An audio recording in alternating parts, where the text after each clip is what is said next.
Este coloquio que pretendemos que sea totalmente abierto, por lo tanto, desde el principio les invito, al menos a los que están en la sala, a que participen de una forma activa.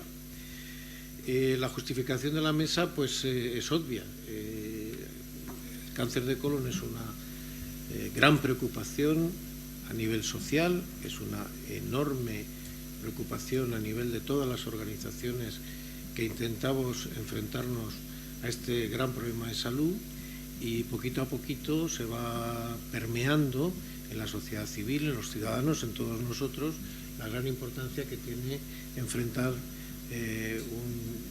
un abordaje integral del cáncer de colon, y especialmente, dentro de ese abordaje integral, atacar la parte más rentable en el sentido de vida, que es la prevención y el diagnóstico precoz por este orden. Y de esto vamos a hablar, de abordaje integral, de prevención y de diagnóstico precoz, dentro de una campaña de concienciación del cáncer de colon, al hilo del Día Internacional del Cáncer de Colon, que fue el pasado 31 de marzo, y pues como continuidad de esa campaña, por parte de la Fundación Española del Aparato Digestivo, pues estamos intentando hacer este tipo de acciones. Esta es una de ellas, para seguir provocando esa concienciación en la población general. Tenemos para ello, empezando por, lógicamente, mi propia presentación. Soy Fernando Carballo Álvarez, voy a moderar esta sesión. Soy especialista de digestivo, trabajo en el Hospital Virgen de la Risaca de Murcia, estoy comprometido con los programas de prevención y de cribado, gracias a que esta es una de las comunidades donde se lleva ya años de experiencia con estos programas, pero yo soy el de menos en esta mesa. Los demás son las tres personas que me acompañan, que es, empezando por el extremo derecho, que no quiere decir absolutamente nada, seguro que no, está Emilio Iglesia Castro, que es el presidente de Europa Colon España. No cabe la menor duda de que la visión, las propuestas, la participación y la cohesión de todo lo que hagamos desde cualquiera de los estratos institucionales, científicos y ciudadanos tiene que pasar por no solamente la modulación de las organizaciones de pacientes que han tenido o tienen cáncer de colon, sino que es imprescindible que lo tengamos en cuenta para orientar adecuadamente cualquier tipo de acción. A mi derecha está el doctor Emilio Iglesia Castro, él es especialista de digestivo. Es que soy un desastre. El doctor José Lázaro Pérez Calle, que es especialista de digestivo, trabaja en la Fundación Alcorcón, está aquí precisamente para dar la visión de los especialistas de digestivo, estamos en la Fundación Española del Aparato Digestivo, con respecto a esos temas que hemos planteado al principio.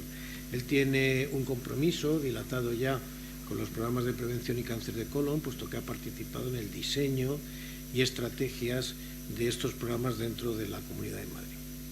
Y finalmente, a mi izquierda tengo al doctor Pedro Pérez Segura, él es oncólogo del Hospital Clínico de Madrid, con proyección y trayectoria en cáncer de aparato digestivo, y está aquí evidentemente para podernos dar esa visión de un oncólogo de alto prestigio, pero también y especialmente porque es el coordinador de la Alianza para el Cáncer de Colon, que es la organización en la que estamos todos incluidos, asociaciones de pacientes, sociedades científicas de diversas disciplinas, y por lo tanto, ¿quién mejor que él para darnos esa visión de la necesaria estrategia para que todos juntos podamos abordar este problema?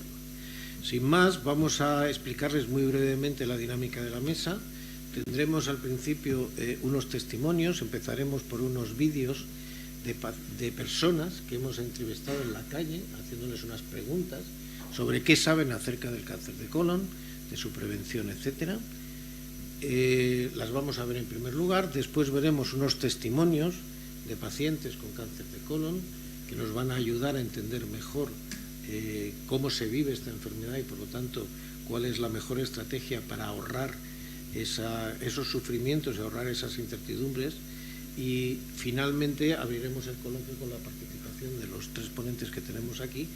Inmediatamente estableceremos un debate coloquio. Así que, si les parece, vamos a ver los vídeos de los ciudadanos que han sido asaltados por la calle para preguntarles algún tema sobre el cáncer de colon.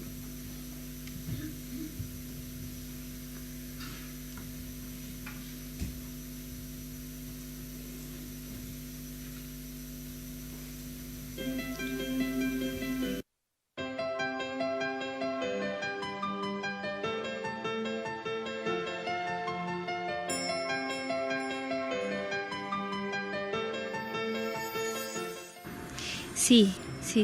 Y qué bueno que se puede detectar rápido. Sí, lo sé. Pues no. Sabía un poco, pero vamos, tanto no sabía tanto. Bueno, alguna idea tengo. No sabía.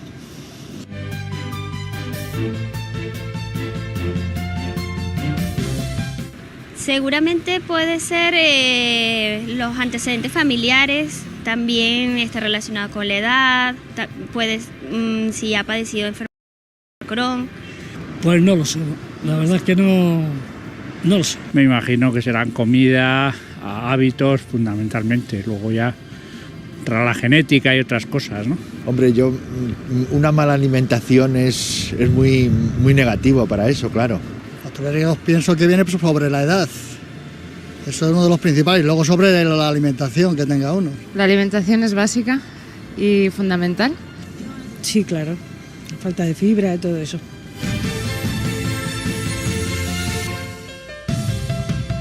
Creo que la más conocida es la colonoscopia.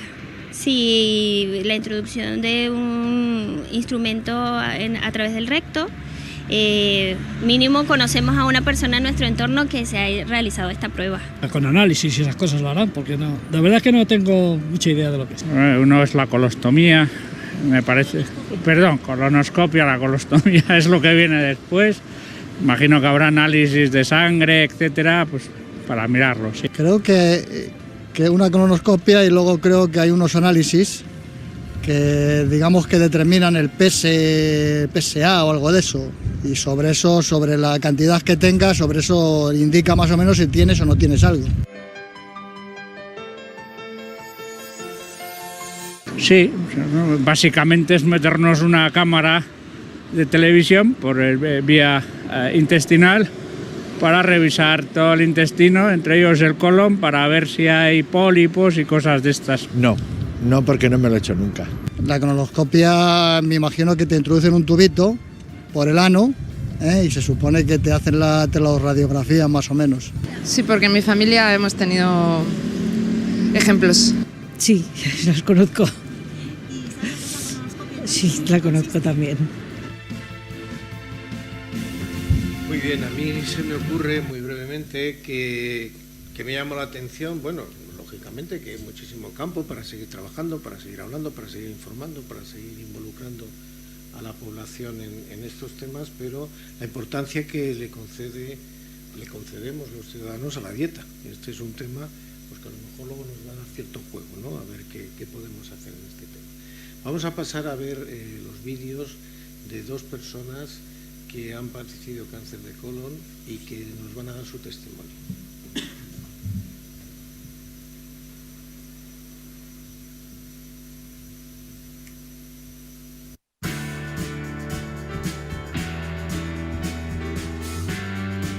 Me llamo María Ricard y me detectaron un cáncer de colon a la edad de 33 años.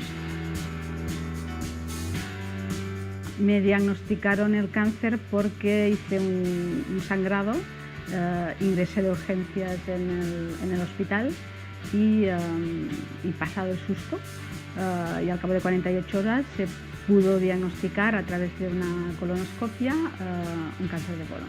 Yo pienso que la detección precoz, digamos, hablando de un CCR, de un cáncer colorectal, es fundamental por dos cosas. Porque con una prueba, digamos, de cribado, puede ser que se descubra una lesión que no llegue a cáncer. Si la detección precoz descubre otra cosa, otro estadio, y que ya sería una enfermedad, si es precoz el diagnóstico, también estaríamos hablando de que la enfermedad también estaría en estadios muy poco avanzados. Una vez superada Hablo por mí, pero yo creo que para la mayoría de gente también, creo que tienes que demostrarte, digamos, que puedes hacer cosas muy positivas. Y esto me gusta mucho porque yo veo muchísima gente que ha pasado, que ha superado una cosa y que entonces se ha puesto más en forma que nunca. Es decir, que este es un mensaje muy positivo. Yo pienso que hay una tercera etapa que, entre comillas, vuelves un poco a la normalidad y a veces a una normalidad más positiva, es decir, has incorporado cosas de esta etapa en que te debes demostrar cosas a ti mismo a la tercera etapa, que es la normalidad. Pero evidentemente, digamos, pues la vida continúa, que es de lo que se trata.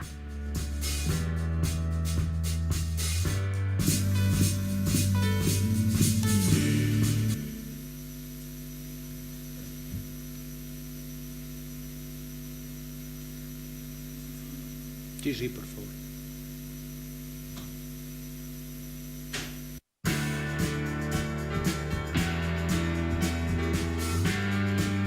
Yo a los 61 años noté que tenía una pérdida de sangre y entonces acudí al médico y me hicieron una colonoscopia enseguida y detectaron que tenía un tumor en el colon.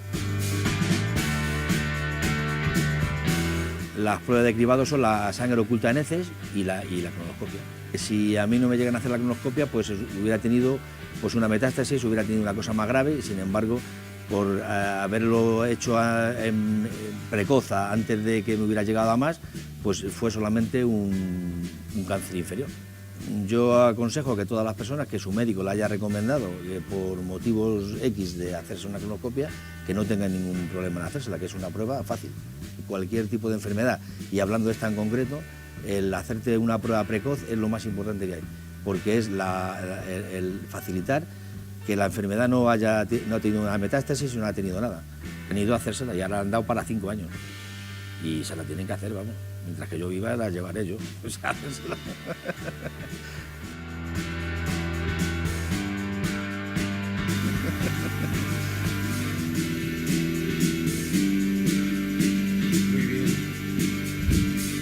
Yo creo que no hay ninguna duda de la extraordinaria importancia que tiene la integración no solo de la opinión, no solo de una deliberación clínica continua con los pacientes afectados por cáncer de colon, sino que la propia estrategia que abordemos en todo momento tiene que tener en cuenta verdaderamente las vivencias, y no solamente las vivencias, sino la visión social que los pacientes pueden realizar.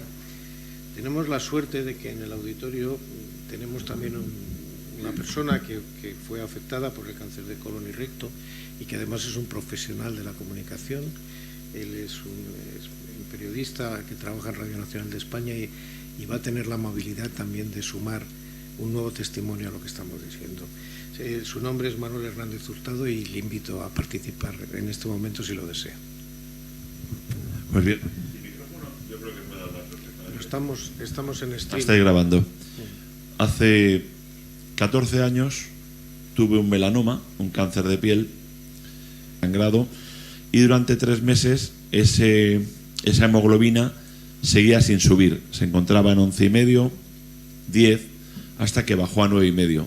Y un día, estando haciendo el programa de radio, pues estando dando los informativos, recuerdo que empecé a quedarme casi sin respiración, tuve que tomar el aire, llegué a La Paz y estaba en 5 de hemoglobina. Con 5 de hemoglobina me ingresaron inmediatamente y me tuvieron que hacer una transfusión. Después de marear la perdiz, porque la medicina acierta casi siempre en un 90%, yo tengo que dar gracias a Dios y a la medicina, pero a veces hay errores. En un 90% conmigo han acertado, un 10% no.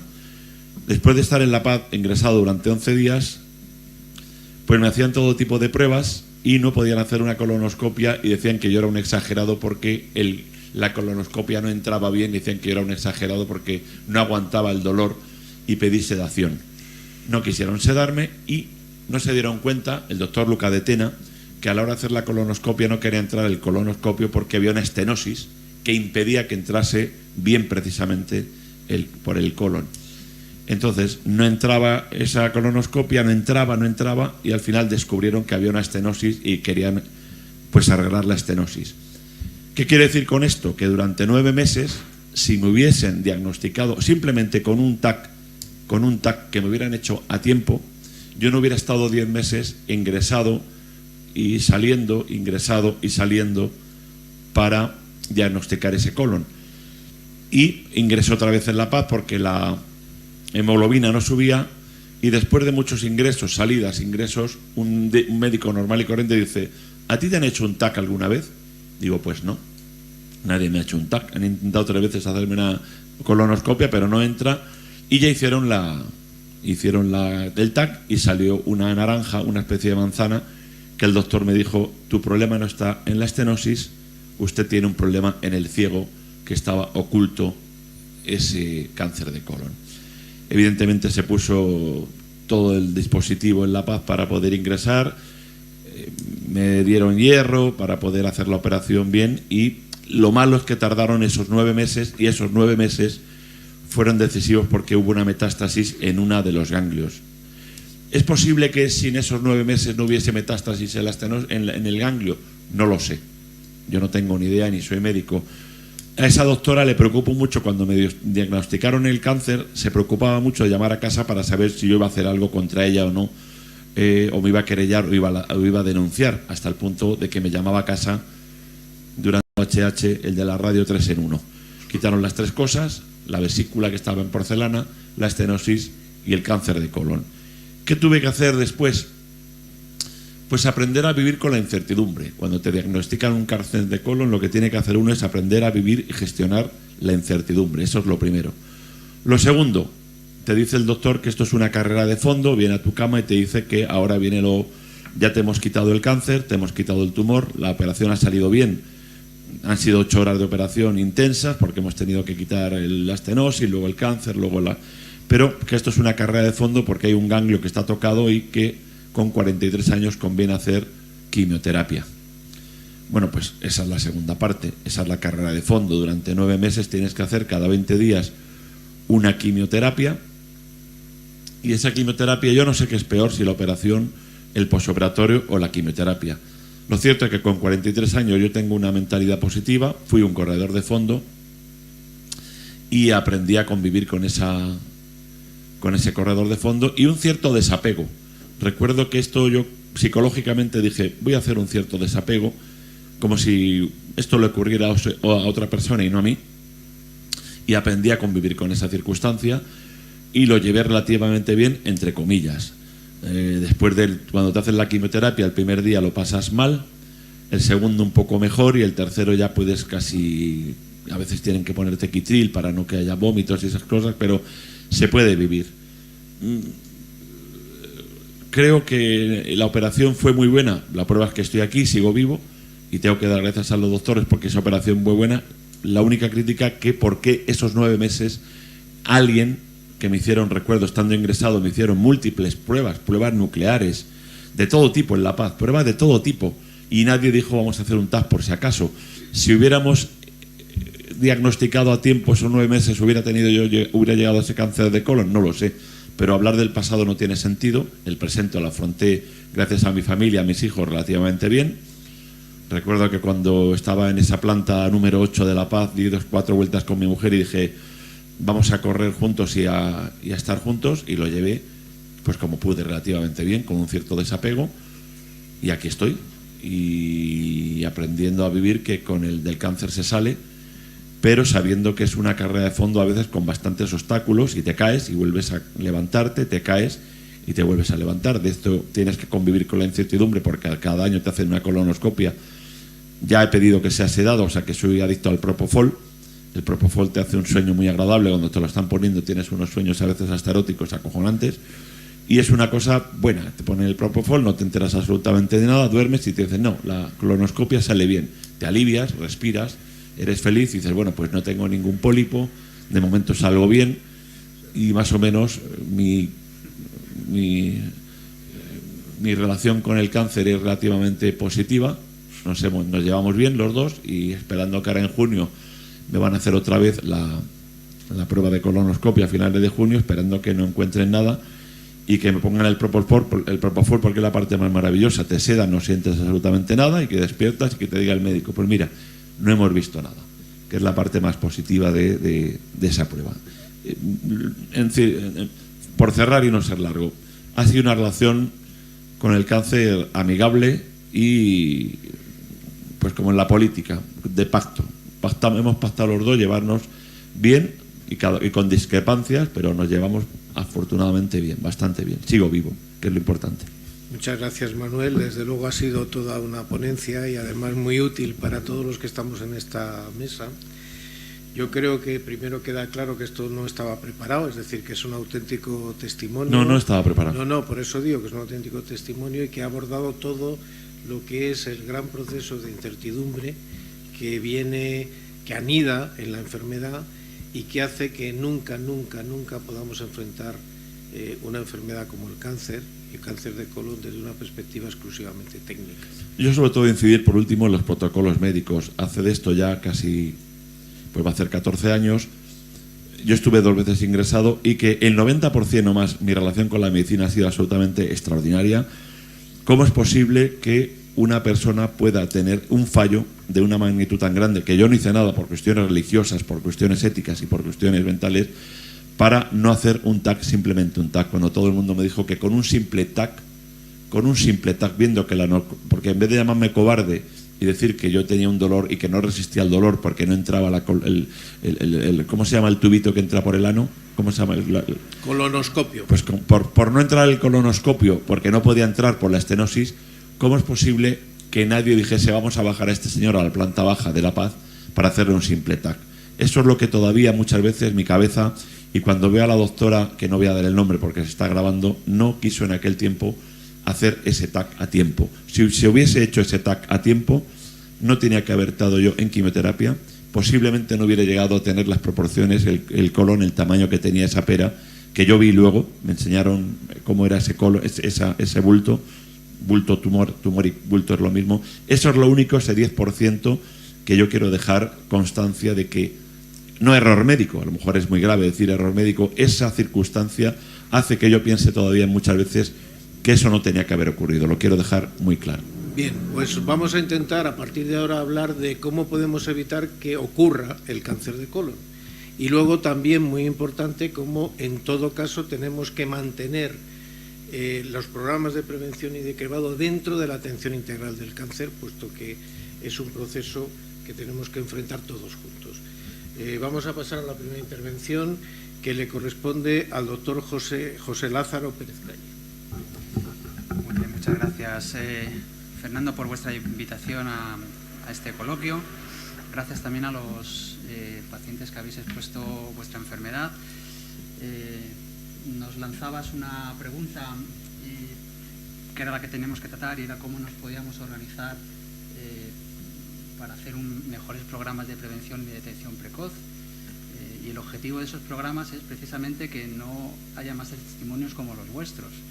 Los 3 testimonios son de personas que han tenido síntomas, aunque se haya llegado de forma precoz y afortunadamente estáis aquí para contarlo, ya teníais síntomas y el objetivo de los programas de prevención es detectar personas que están sin ningún tipo de síntoma que se pueda detectar por analítica o por clínica. Yo he elegido 3 diapositivas que son 3 ideas resumen de lo que quiero exponer, intentaré ser muy breve, de lo que creo que son 3 puntos claves para los programas de prevención y de detección precoz. El primero es el apoyo institucional y este apoyo institucional se debe de materializar en 2 cosas. Una es el compromiso político y otro es el compromiso presupuestario. Compromiso político significa que las decisiones de implementar programas de prevención no deben de tener un criterio electoralista, no debe estar sometido a si en un momento determinado el programa se tiene que poner en marcha o se tiene que parar o no, sino que debe ser un pacto político entre todos los miembros que gobiernan una consejería y que deben de determinar que el programa vaya adelante. El compromiso político significa que debe haber una garantía de continuidad. Los programas que empiezan y se paran no tienen un impacto importante en la mortalidad o en los objetivos de ese programa. Es verdad que los programas empiezan poco a poco y se van desarrollando, Tenemos el caso, por ejemplo, del programa vasco, que empezó en el 2009 y que a día de hoy ya prácticamente tiene una cobertura del 100%. Otros programas, como por ejemplo el catalán, empezó en el año 2000 y todavía no ha alcanzado una cobertura importante. Y, por supuesto, tenemos otras comunidades que ni siquiera han empezado o han empezado con una cobertura muy baja. El compromiso político también significa que se favorezca la logística de implantación. Estos programas no son solamente de asistencia sanitaria, implican a muchas partes dentro de una consejería, dentro de una comunidad, y solamente el apoyo institucional puede hacer que se interrelacionen todos esos departamentos. Y, por supuesto, el compromiso político al final significa un compromiso presupuestario. Las partidas para los programas de prevención deben ser finalistas, deben existir, deben estar identificadas para que se puedan evaluar.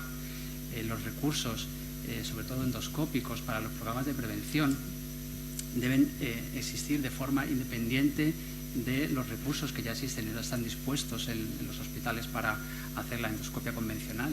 No se puede hacer un programa a costa de los recursos que ya existen, porque ese programa lo que va a hacer simplemente es aumentar la lista de espera de las endoscopias convencionales. Y estas partidas deben estar consolidadas, deben existir de un año para otro. Por supuesto que se tienen que reevaluar o se tienen que analizar en función de cómo son los programas, pero no se puede estar simplemente pensando si un año va a existir, al año siguiente no va a existir esa partida. Apoyo institucional sería el primer punto. El segundo punto que vemos aquí parte de una premisa que quiero que se entienda bien, y es que el diagnóstico precoz no es solo un test de sangre oculta de heces. Quiero que se entienda bien esta frase. Por supuesto que es importante, muy importante, y creo que vamos en una línea muy buena de informar a la población de la importancia del test de sangre oculta en heces, porque, como también se ha visto en los primeros vídeos, mucha gente entiende que el cribado se hace con una colonoscopia, y sí que es verdad que en algunos países se hace con colonoscopia directamente el cribado, pero es importante saber que no es la colonoscopia del test de cribado, sino la detección en heces de sangre. Pero no es solamente ese test el diagnóstico precoz. El diagnóstico precoz, los programas de prevención deben estar integrados en una estrategia global de abordaje del cáncer colorectal. Una estrategia que es un continuo y que pasa por la prevención primaria, la secundaria, la asistencia a los pacientes con cáncer de colon y el seguimiento de alto riesgo. Y esto se hace a un nivel individual y también a un nivel institucional. A nivel individual, ¿por qué? Porque una persona que se hace un test no solamente se lo tiene que hacer una vez, sino que se lo tiene que repetir durante varios años, tiene que entrar ya en una dinámica de la prevención. No solamente es hacer un test y ya con esto, pues si me sale negativo ya estoy perfectamente con una ITV para el resto de mi vida. No, es un continuo. Y porque además debe entender que solamente el test, si es negativo, con esto ya no disminuyo mi riesgo de cáncer de colon. Nuestro objetivo no es solo disminuir la incidencia y la mortalidad por el cáncer de colon, sino la mortalidad global. Y los programas de prevención es verdad que han demostrado la evidencia para disminuir esta incidencia y mortalidad por cáncer de colon, pero todavía falta insistir en la evidencia de disminuir la mortalidad global. Un paciente que tenga un test negativo no puede quedarse tranquilo, sino que tiene que seguir insistiendo en sus medidas, antes lo estábamos comentando, y en los vídeos también, en los hábitos de vida saludable. Por lo tanto, importante la prevención primaria, y en ella es importante la información y la formación, tanto para la población como para los profesionales. Por supuesto, la prevención secundaria, que existan los programas de cribado. Y en esto es importante analizar la participación de los programas, porque hay programas que tienen una participación tan elevada y otros que tienen una participación tan escasa. ¿Cuáles son las causas? Pero también la cobertura, lo decía antes. Podemos tener una participación muy alta, pero una cobertura muy baja, simplemente accediendo a un 5 o 10% de la población. Si la cobertura no se alcanza rápidamente, el impacto que tenemos en mortalidad en esa comunidad pues será baja. En la asistencia a los pacientes con cáncer colorectal, pues no voy a hablar porque tenemos aquí un oncólogo que posiblemente lo pueda hacer mejor que yo. Pero sí que creo que es importante insistir también en el seguimiento del alto riesgo. Tenemos una población que a lo mejor por el programa de cribado está perfectamente identificada, es un programa de cribado que está centralizado, todos los datos de esa población la tenemos perfectamente analizada, pero cuando a ese paciente se le diagnostica un pólipo, por ejemplo, ese pólipo esa persona pasa a ser una persona de alto riesgo y el programa puede perder el seguimiento. estamos haciendo un buen seguimiento de los pacientes de alto riesgo, y esto también significa, si se está haciendo paralelamente a la implementación de programas de cribado, una ordenación de las estructuras y de las endoscopias y de la lista de espera, porque pasa lo mismo, podemos mantener programas de cribado paralelamente con listas de esperas que en algunos casos pueden ser hasta negligentes. En los programas de cribado que tienen unos criterios de calidad muy específicos, una colonoscopia se tiene que hacer en un tiempo relativamente corto, porque tenemos una persona de la que tenemos una sospecha de una lesión.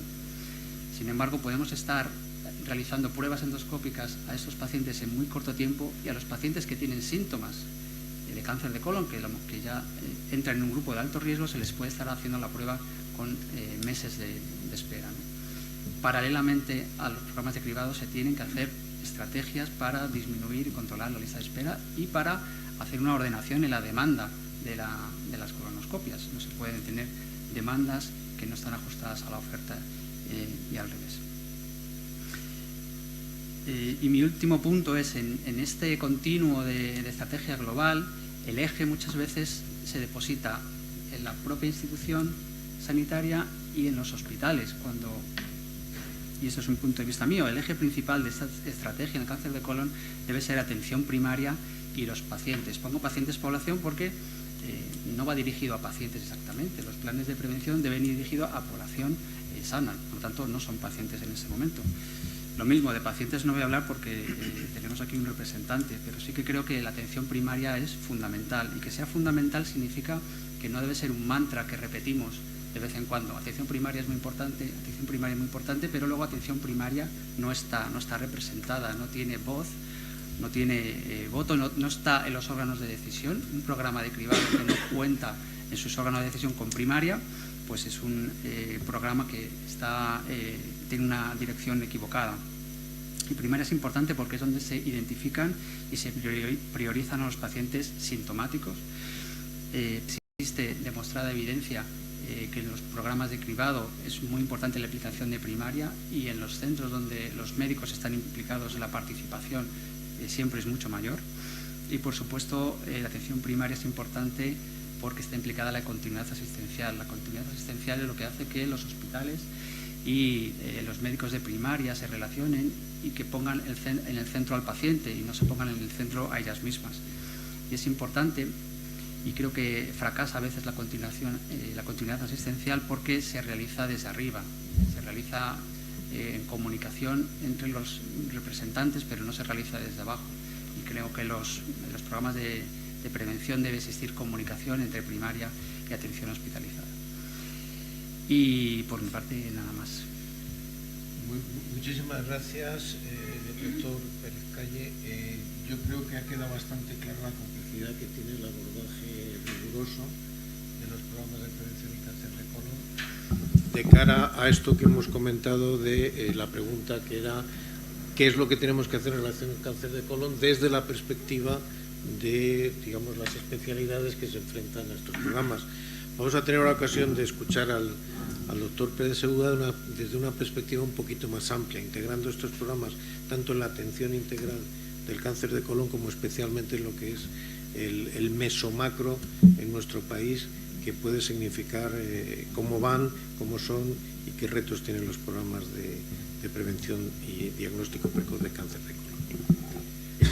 Muchas gracias, Fernando, y por supuesto saludar a tanto los asistentes aquí como los que están a distancia, que no es el olvido de esa canción, ¿no? La distancia hoy en día es la cercanía, nos acordamos más de los que están fuera de los que están aquí. Bueno, efectivamente yo creo que bueno, el doctor Pérez Calle ha hecho una presentación, un dibujo, yo creo que perfecto, y además creo que muy oportuno, porque muchas veces a la población, y yo voy a romper una lanza, los médicos también somos población. Es decir, parece a veces cuando hablamos los médicos de las cosas que a nosotros nos van a pasar las enfermedades, ¿no? Ojalá. Yo me habría hecho oncólogo por eso. Pero no, los médicos también nos ponemos enfermos, y además muchas veces, lamentablemente, somos los primeros en dar mucho ejemplo de cosas que deberíamos hacer y que proponemos a la población. Pero realmente ha hecho una demostración de lo complejo que es organizar un programa de cribado y que no es una cosa que un día se levanta uno, han publicado una revista que es muy buena, hacer un importantes. Yo aquí, el profesor Carballo me ha invitado con dos sombreros, uno como el de oncólogo y otro como coordinador en este momento de la Alianza para la Prevención de Cáncer de Colon. Como coordinador de la Alianza me gustaría consumir unos minutos en explicarles qué es la Alianza. La Alianza es un grupo de sociedades y asociaciones, somos 14 en este momento y bueno, se van incrementando en función del interés de otros grupos, formados por 12 sociedades científicas y 2 asociaciones de pacientes. Se creó en el año 2008 por la motivación de 4 sociedades científicas, 3 sociedades científicas, mejor dicho, y una asociación de pacientes, y ha ido creciendo a lo largo de los años. Y fundamentalmente son 2 objetivos lo que tiene la Alianza desde el momento en que se crea, que es por un lado fomentar la educación en la población sobre el cáncer de colon y las medidas de prevención, y por otro lado instar a las autoridades sanitarias a que se inicien y se sigan desarrollando los programas de cribado de cáncer de colon.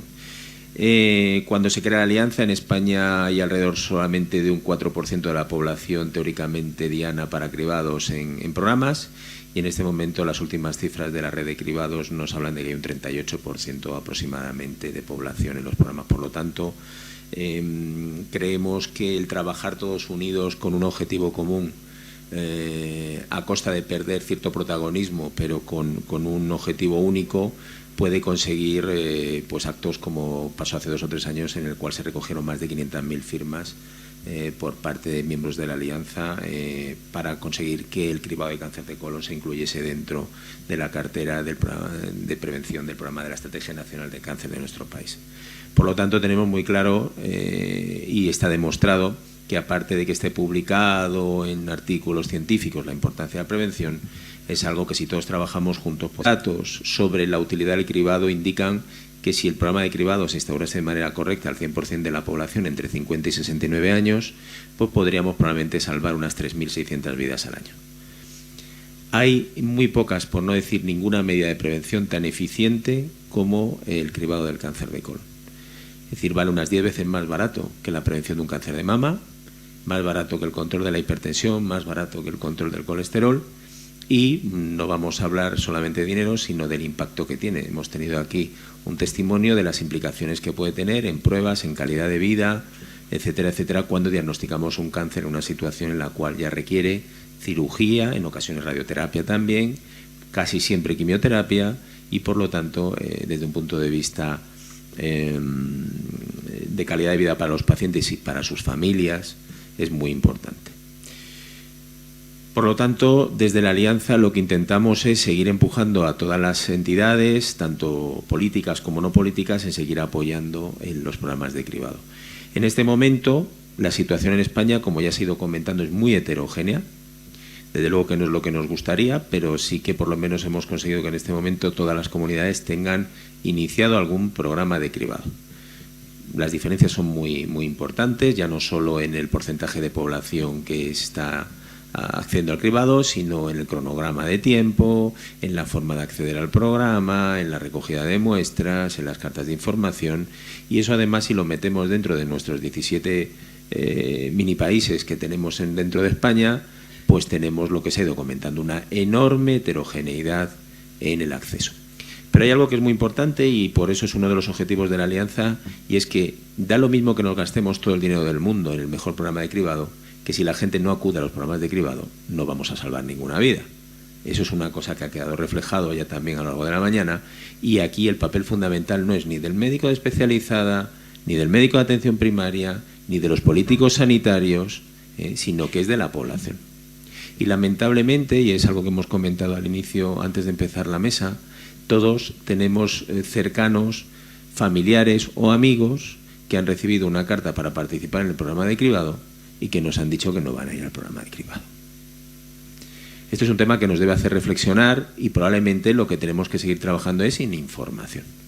Es decir, la gente nos hace una prueba, test de sangre oculta de ADN, es una prueba no invasiva, no molesta, podrá ser un poco escatológica, pero desde luego ya nos gustaría que en medicina hubiese pruebas tan eficientes como la toma de una muestra de sangre en heces.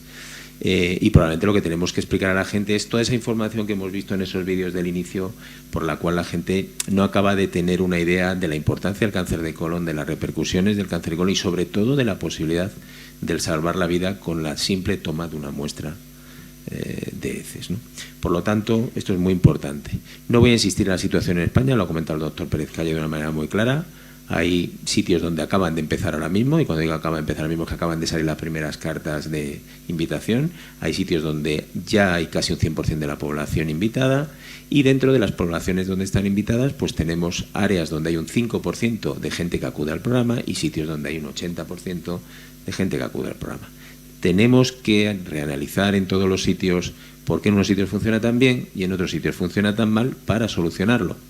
Y eso en ocasiones también requiere el parar los programas durante un tiempo para analizarlo. Estamos invirtiendo mucho dinero de la sociedad para prevenir el cáncer y por lo tanto tenemos que hacer un uso óptimo, y lo lógico es otro de los puntos importantes de los programas de cribado, la realimentación de información para irlo mejorando. Tenemos que seguir trabajando. Desde el punto de vista del oncólogo, pues hombre, el oncólogo, aparte de todo lo que se ha comentado, es decir, estamos hablando, España la supervivencia por cáncer de colon está en la media europea. Estamos alrededor de un 55%, 60% de pacientes vivos a los 5 años, pero sí que es verdad que el diagnóstico precoz tiene una tasa de curación del 90%. Estamos casi duplicando las tasas de supervivencia si cogemos el global de los pacientes. Y el papel del oncólogo en este caso, aparte del propio tratamiento oncológico, quimioterápico, de nuevos fármacos que tenemos que utilizar, por lo tanto yo creo que es el identificar los casos, es decir, somos una situación clave. Cuando viene un paciente a nuestras consultas se le hace una historia clínica y ahí se preguntan los antecedentes familiares y identificamos qué familias deben seguir un seguimiento especial o remitir una unidad de cáncer familiar o hacer algún tipo de prueba. Por otro lado, ser educadores. Aquí estamos hablando del cribado, pero probablemente algo que es al menos igual de importante que el cribado, que son los hábitos de vida. Tenemos datos que nos indican que evitando la obesidad probablemente podemos reducir alrededor de un 20% la incidencia de cánceres asociados a obesidad, y el cáncer de colon es de los principales que están asociados a la obesidad. La obesidad es comer bien y hacer ejercicio, no es llevar dietas estrictas o extrañas, y es muy importante que la población, que nos concienciemos de la importancia de llevar unos hábitos de vida saludables, sin dejar, por supuesto, de hacer los programas de cribado en los que estamos. Y ahí también el oncólogo tiene mucha importancia, no solo por la prevención, sino por la importancia que tiene llevar unos hábitos de vida saludable durante todo el tratamiento oncológico, que permite tolerarlo mejor, y además también sabemos que los pacientes con hábitos de vida saludable tienen posibilidades de vivir más que los pacientes que no tienen hábitos de vida saludable. Y por otro lado también fomentador, tanto nuestros propios compañeros como a través de las instituciones, de la necesidad de que se implementen los programas. Por lo tanto, el papel del oncólogo es un papel amplio, al igual que en el resto de las especialidades que tienen que ver con todo el proceso del cribado y de la prevención del cáncer de colon. Simplemente dejar esos dos mensajes: importancia de que la gente acuda a los programas de cribado. Seguiremos intentando y seguimos intentando desde la Alianza que no quede en España ningún ciudadano de grupo de moderado riesgo, es decir, entre 50 y 69 años, que tenga un acceso a un programa de cribado. Hay un compromiso que para el año 2020 deberían estar invitados a participar el 100% de la población diana. Y bueno, pues seguiremos insistiendo a través de los programas de los grupos autonómicos, etcétera, para que esos programas no se paren y en aquellos sitios que se estén ralentizando, dinamizarlos. Tener en cuenta que la parte económica, cada año nos gastamos unos 1.000 millones de euros en el tratamiento del cáncer de colon. Los programas de cribado en un país como España no llegan a más de un 65 millones, es decir, un 6% de lo que nos gastamos en cáncer de colon, con unas tasas de curación, como digo, enormemente altas, y tenemos que seguir trabajando en las dos vías, en el mejor tratamiento del cáncer de colon, pero intentar evitar que tengamos cada vez menos pacientes. De hecho, ya hay países donde lleva mucho tiempo haciéndose el cribado de cáncer de colon, donde la incidencia de cánceres avanzados se está disminuyendo de una manera muy importante, y por lo tanto ya tenemos demostraciones en otros entornos de que el cribado no solo diagnostica precozmente, sino que además permite hacer tratamientos mucho menos agresivos con nuestros pacientes.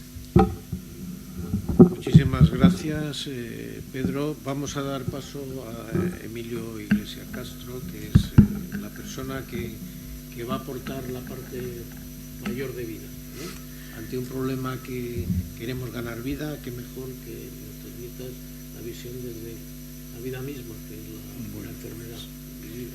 De acuerdo. Mi primera posición con respecto a esto último que has dicho es un agradecimiento absoluto a todas las personas que componen la sanidad pública española, porque yo en mi segunda vida ya llevo 13 años y soy un hombre que tenía todas las papeletas para tener un cáncer de colon y por eso tuve un cáncer de colon, naturalmente, ¿no? De todas formas, mi intervención, independientemente del agradecimiento que le pueda tener a la sanidad pública española y en concreto a los médicos que me han tratado, la intervención que yo tenía más o menos preparada iba dirigida a la primera pregunta que se hacía la jornada esta, que es ¿qué tenemos que hacer en relación con el cáncer colorectal? Yo he tratado de responder a esa pregunta fijándome más en el proverbio chino ese que dice, tratando de fijarme más en la luna que en el dedo que la señala, empezando por lo concreto, ¿no? Y es que la sanidad en España, ¿cómo está situada? Bueno, pues la sanidad en España está situada como un gasto. O sea, todos los poderes públicos, todos los que tienen incidencia sobre la sanidad y que tienen capacidad para hacer o deshacer que la sanidad sea de una u otra forma, entienden que la sanidad nos estamos gastando mucho, nos estamos gastando menos de lo que nos deberíamos gastar, nos estamos un gasto. Sin embargo, es en España el concepto o la concepción política que se tiene del dinero. Se piensa que, al igual que la sanidad es un gasto, sin embargo se invierte en carreteras, se invierte en trenes, que luego no utilizamos casi nadie, se invierte en aeropuertos, se invierte en muchas cosas. Para mí, mi concepto, a lo mejor quizá porque soy un afectado, es que la sanidad no es un gasto, es una inversión, y que lo que nos gastamos en carreteras, pues sí que es un gasto y no es una inversión, porque gastamos para que vengan más turistas o se desplacen mejor nuestros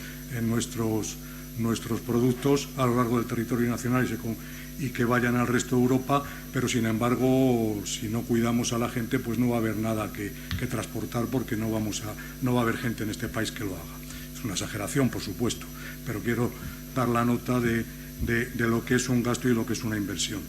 El hecho de que lo consideren un gasto tiene consecuencias, o sea, porque si fuera un gasto, pero se gastaran lo que se gastara los distintos gobiernos que tenemos en España o que hemos tenido en España, lo que deberían gastarse, pues no habría consecuencias, llámalo como quieras, pero las consecuencias de restringir el gasto en situaciones críticas, y yo que tengo ya 73 años he conocido crisis pues desde el año 57 que empecé a tener uso de razón hasta el año 2016 en la que la estoy perdiendo ya, he conocido como 8 o 10 crisis aproximadamente.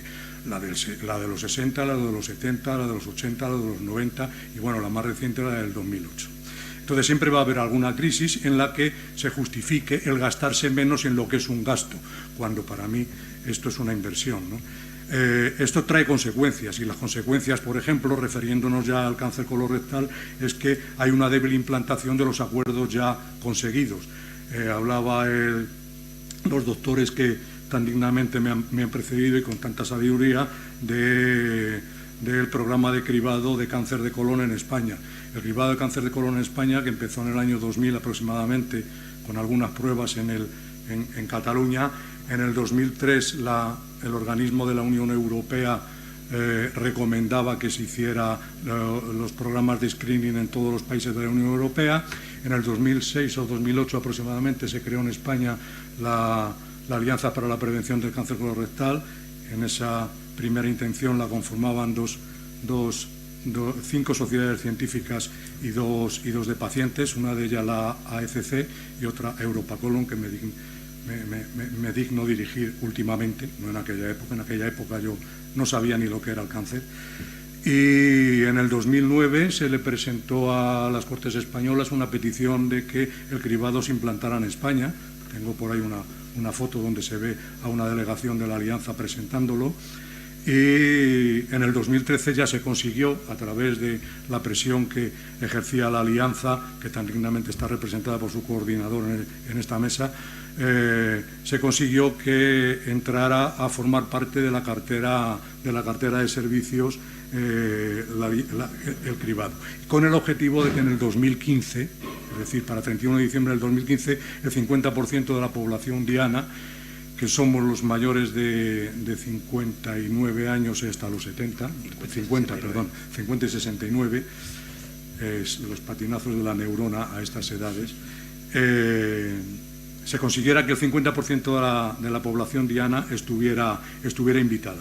Bueno, pues ha llegado el 2015 y solo el 30% aproximadamente de la población diana, el 38% con mucho optimismo ha dicho nuestro coordinador, pero bueno, aunque sea el 38%, no es el 50%, no cabe la menor duda. Pero además con unas grandes desigualdades. Hay comunidades autónomas, como es el País Vasco, que antes ha citado el doctor Lázaro, que han llegado ya al 100% y están dando una segunda vuelta al cribado, porque, como decían también los doctores que me han precedido, el cribado no es que te lo hagas hoy y ya de por vida ya lo tienes hecho, no, hay que hacerlo periódicamente. Están en la segunda vuelta en el País Vasco, pero sin embargo hay comunidades autónomas que todavía no hemos empezado, porque en Madrid, que estamos en el 6, 7 u 8% como máximo de invitación a población de riesgo, obviamente es como no haber empezado todavía, ¿no?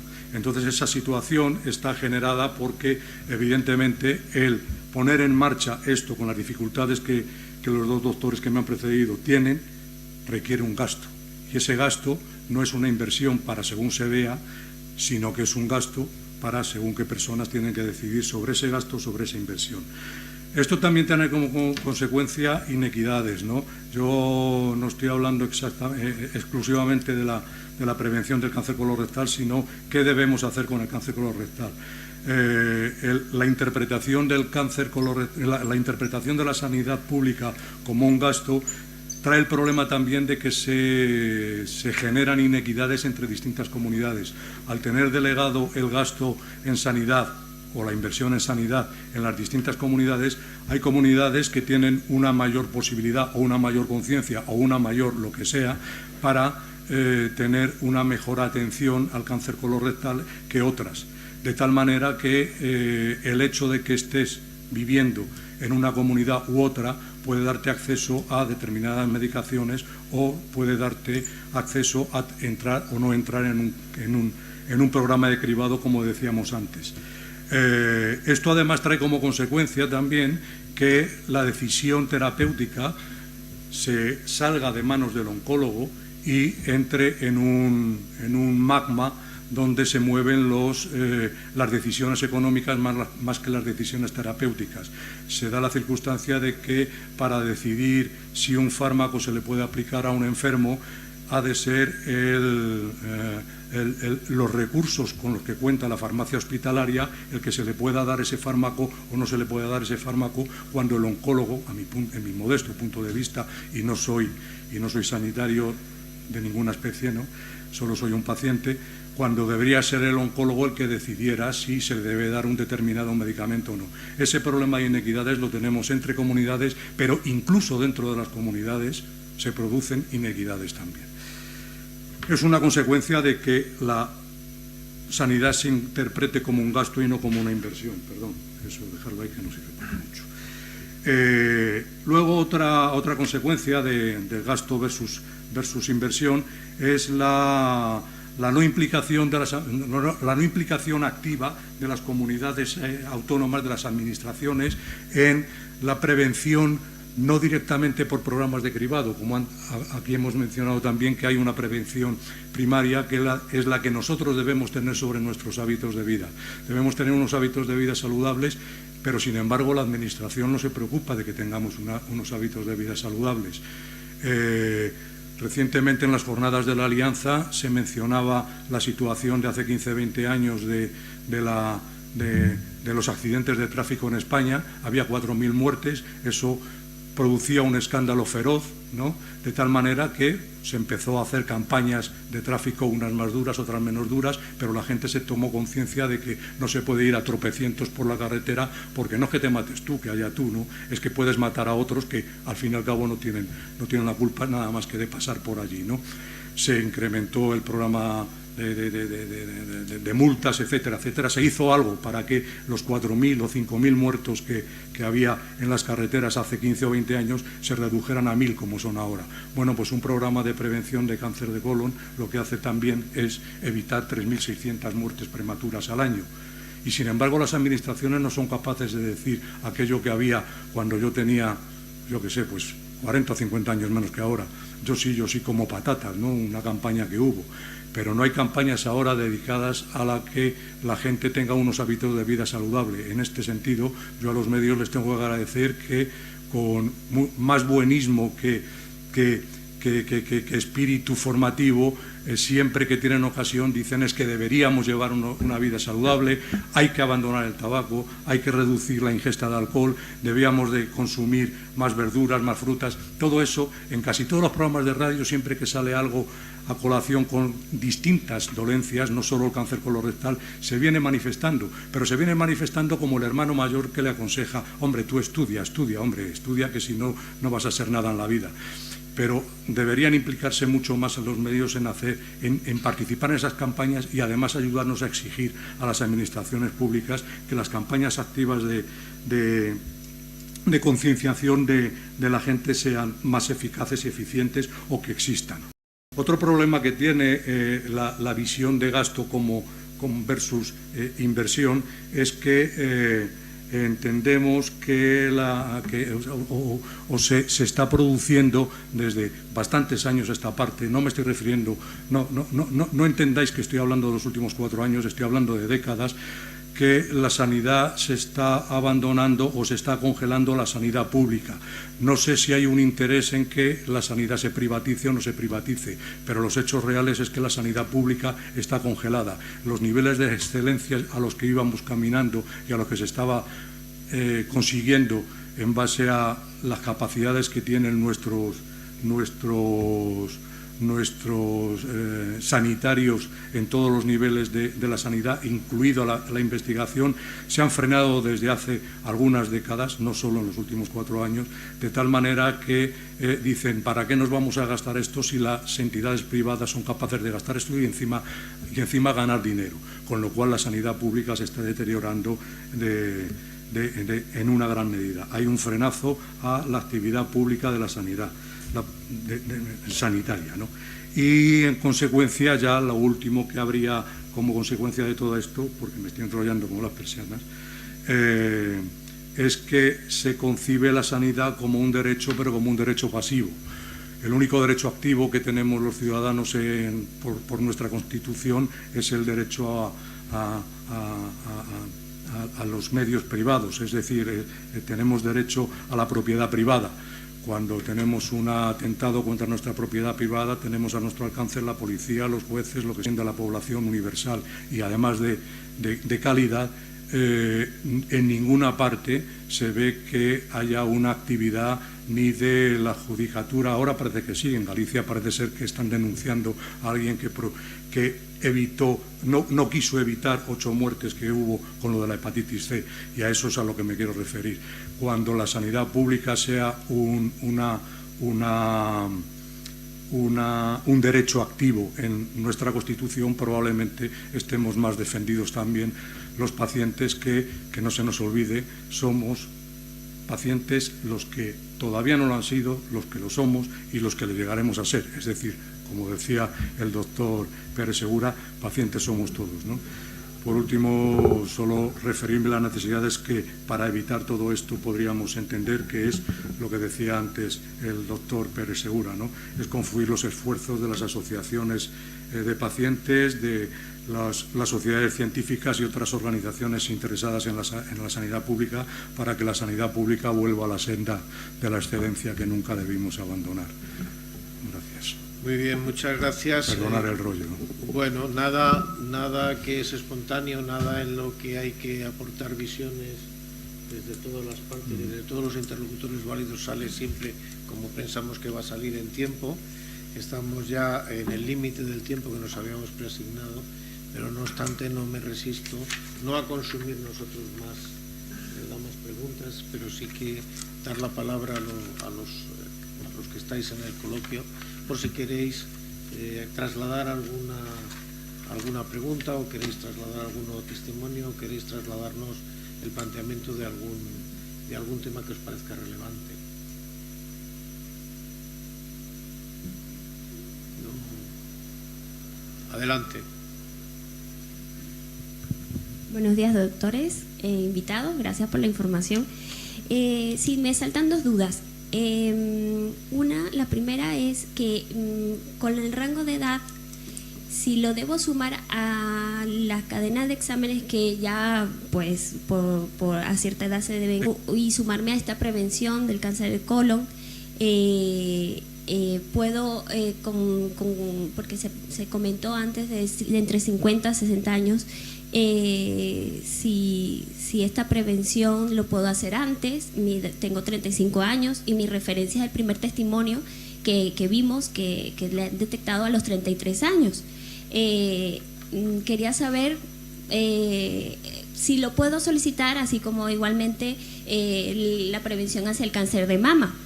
Esa es mi primera pregunta. Y la segunda es si la referencia con respecto al sexo, si hay más prevalencia hacia mujer o hacia hombre, o es indiferente.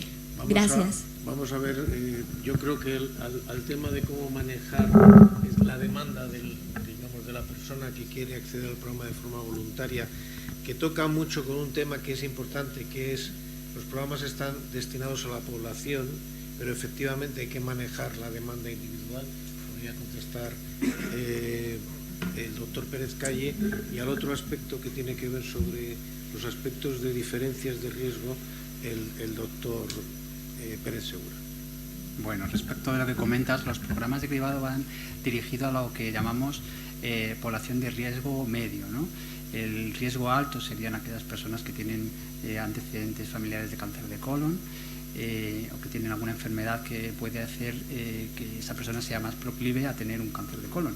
Y el riesgo medio sería simplemente aquellas personas que por edad entran a tener un riesgo algo mayor. Y ese riesgo empieza con los 50 años y se pone un límite, porque hay que poner un límite. Hay programas que terminan o que acaban a los 75 años. Es decir, que hay que poner un límite porque hay que adecuar el número de gente que puede entrar en un programa a los recursos que se tienen, ¿no? Hay programas que han limitado la entrada a lo mejor a los 60 años. Por debajo de esa edad, el riesgo de hacer la prueba es mayor que el beneficio, que es otra cosa que hay que tener en cuenta en los programas de cribado. Es decir, que sí que es verdad que lo que es el test es un test que es relativamente sencillo, pero ese test puede tener algún falso positivo, es decir, dar positivo y que no exista ninguna lesión, y por lo tanto someter a esa persona a una prueba como es la colonoscopia, que si bien en general no tiene riesgo, puede tenerlo. Por lo tanto, hay que adecuar el riesgo y el beneficio, y ese balance riesgo-beneficio es mayor en ese rango de edad, a partir de los 50. Antes solo habría que hacerlo si hubiese algún antecedente o si hubiese algún síntoma, evidentemente, pero ya estamos hablando de personas sintomáticas que ya no son riesgo medio. Yo creo que contesto con esto.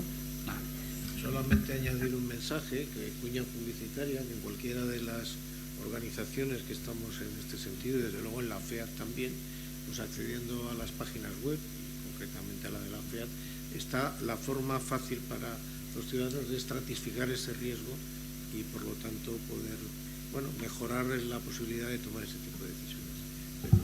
Nada, yo muy rápido en cuanto a la pregunta que hacía si había diferencias por sexos. Bueno, es un poquito mayor en el hombre, pero realmente cada día se nos va equilibrando un poquito más. Es un poquito mayor el hombre el riesgo de cáncer de colon.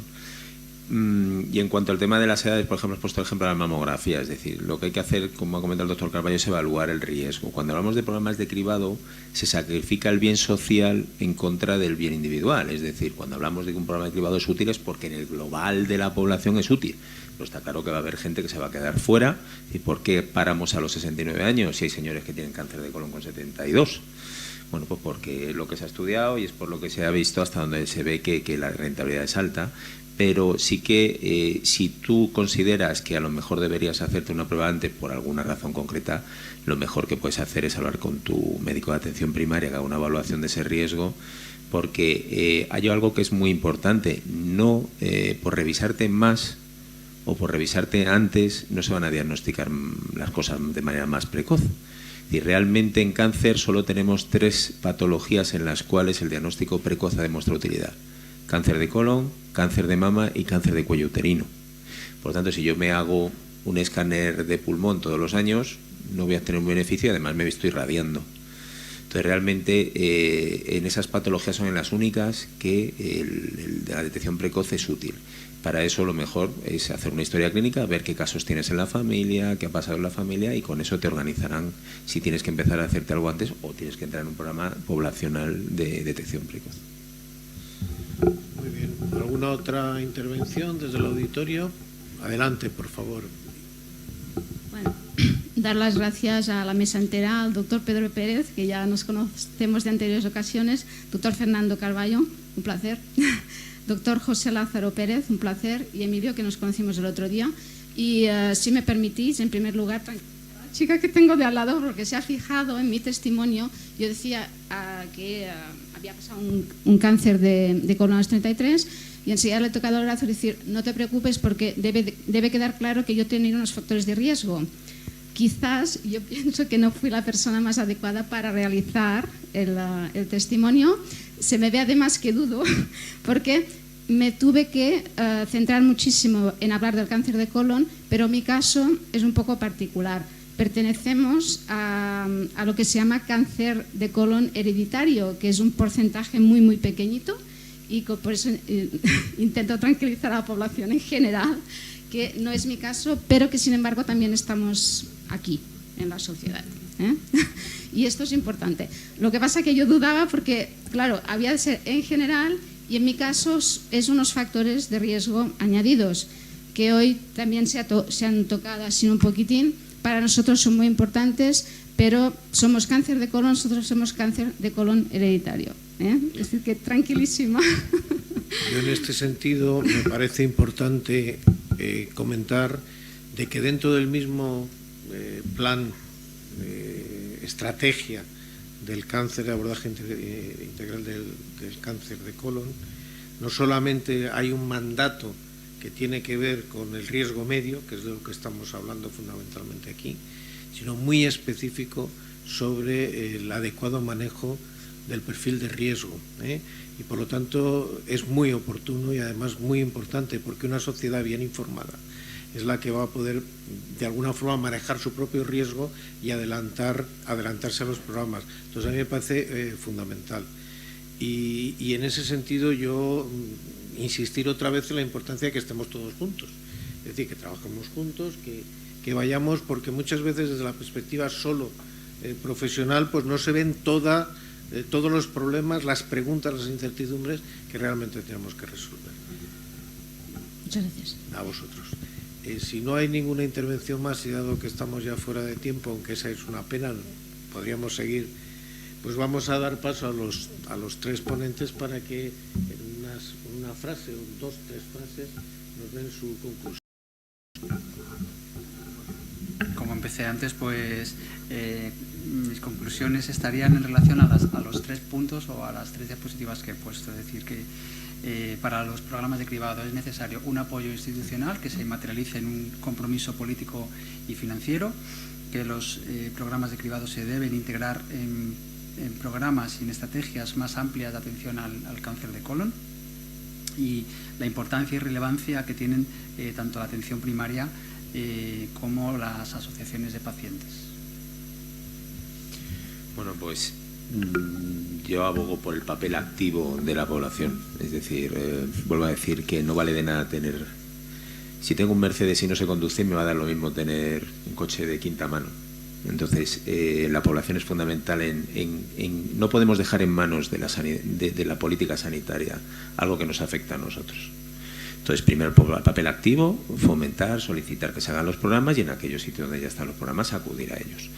Segundo, el papel importantísimo de que no nos podemos quedar en que ya hay programas de algún tipo o algo, sino que tenemos que seguir insistiendo simplemente en que se cumpla lo que hay un compromiso por parte del Ministerio de las Comunidades, que para el año 2020 no debe haber ningún español, vuelvo a decir, entre 50 y 69 años que no esté dentro de un programa de cribado. Simplemente que se cumpla lo que ya se ha firmado. Y por último, que debemos trabajar todos juntos, porque es la única manera que empujando todos en la misma dirección consigamos que esto se lleve al final a buen puerto. Pues sí, implantación y unificación centralizada de registros creo que sería importante, como mínimo registros de diagnósticos, terapias y resultados. Y digo centralizada no porque haya que centralizar la sanidad, sino porque cada sanidad de cada comunidad autónoma puede dar la referencia a donde sea y lo sumen todo, vaya. Pero los doctores lamentablemente casi siempre están trabajando un poco a ojo porque no tienen los resultados fehacientes de lo que están haciendo. Eso he oído yo al menos, ¿no? Yo no soy doctor. Hospitales de referencia en función de la población, de la incidencia de los tipos de cáncer que sea y en concreto de cáncer colorectal, de lo que estamos hablando hoy, y de la distancia de los posibles pacientes, ¿no? Y obviamente equipos multidisciplinares en esos hospitales, ¿no? Y que las decisiones terapéuticas, esto me parece tremendamente importante, que las decisiones terapéuticas se hagan en función de las necesidades del paciente y no de las posibilidades del hospital de turno o de la comunidad de turno. Es decir, que al paciente se le dote de la terapia que necesita y no de la terapia que se le puede dar. Los oncólogos en esto tienen que ser los líderes, no pueden ser la farmacia hospitalaria quien decida si a mí me ponen el medicamento, si me ponen ácido acetilsalicílico o me ponen paracetamol. Debe ser el oncólogo que lo diga, ¿no? Y bueno, ya como casi todos los, o el 60% de los que enfermamos de cáncer colorectal llevamos una vida posterior bastante, ¿no? Pues debería haber un seguimiento de pacientes y de familiares por medio de gestores de casos mientras está enfermo, de psicooncólogos cuando estás dudando en si te vas a morir o no te vas a morir y los familiares dicen se va a morir el papá o se va a morir la mamá o se va a morir el hermano, ¿no? Y después el papel de las asociaciones de pacientes para que todo eso confluya y haga la vida del superviviente una vida más confortable, más sana y más relevante. Muy bien, pues yo me atrevería a cerrar la mesa diciendo 2 o 3 mensajes. El primero, que estamos ante un problema y que los problemas no se resuelven solo desde una parte o desde una perspectiva. Los problemas, por definición, se resuelven abordándolos de manera no solo multidisciplinar desde la perspectiva técnica, sino desde la sociedad civil como tal problema que es, porque los técnicos también somos sociedad civil. En segundo lugar, que estamos hablando de ganar vida y ganar vida con calidad. No estamos hablando de llevar el tecnicismo o nuestras capacidades de, digamos, mantener con baja calidad de vida a pacientes, que también es una realidad, sino que estamos hablando de la mejor manera de aportar vida y calidad de vida. Por lo tanto, todos juntos contra el cáncer de colon es seguro una actividad útil y además rentable, y es una buena inversión. Y finalmente decirles que yo estoy convencido de que toca ya que la prevención se convierta en una actividad del Sistema Nacional de Salud y por lo tanto yo acuñaría una frase que es asistencializar la prevención, es decir, llevar la prevención a las estructuras de primaria fundamentales, que ya de alguna forma está, pero también de hospitalaria, para que la mentalidad también de nosotros como agentes de salud incluya sistemáticamente la prevención y por lo tanto se presupueste y se financie de la manera adecuada. Muchísimas gracias a todos y les agradezco muchísimo su presencia y a todos los que nos han escuchado por su paciencia para estar en este coloquio.